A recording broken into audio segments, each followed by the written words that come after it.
There is a world where, yes, you had to work hard, but also you had to be chosen to get into the room. Right. There was a conversation with Anthony Mackie. He's Captain America, Okay. right? And success is not earned, it's actually given. Yeah.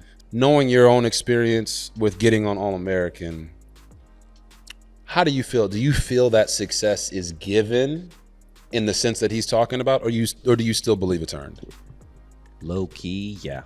I do believe him, actually.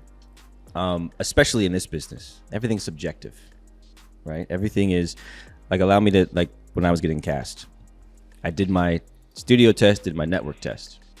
They said, we'll call you in a week. This was a Thursday. We'll call you in a week to let you know if you got it or not. Okay. Great, cool, whatever.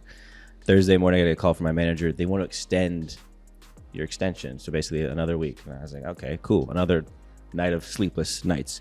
But they were trying to find their Spencer. Okay. And they wanted to make sure that their Spencer wasn't, a lighter tone or didn't look like me potentially. Makes sense. And so, because then you have two people that are too similar. And so they did. There's yin and yang. Me and Daniel were completely different. So there is a world where, yes, you had to work hard, but also you had to be chosen to get into the room. Right. That casting director had to look at my headshot and my resume with one credit and say, you know what, I think he might fit this role. The same way with football, I have to believe too, because it's like, let's say you're a high school athlete and you're athletic, you're smart, you're gifted. Yep.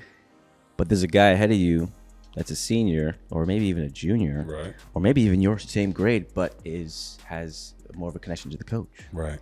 But you're just as talented. Yeah. But you're not getting your shot because you're not getting chosen. So I kind of do believe it in some fields. Maybe not like corporate America. I don't know anything about that. But I have to believe, like, or same with getting drafted. Yeah. Imagine if, like, you didn't get drafted the way you got drafted because the Redskins had somebody already similar to you, right, or the next team had somebody similar to you. They're not gonna sign two people with that, rookie contracts. Yep. That are dual threat quarterbacks. Correct. They wouldn't do that. There are tremendous actors that I have met that just have not been seen by the right person, right, or the person who believes in them, right. And I don't think I think that's very unfortunate. It's unfair, but that's just the name of the game. That's why I always say I was in the right place at the right time, and I was very lucky.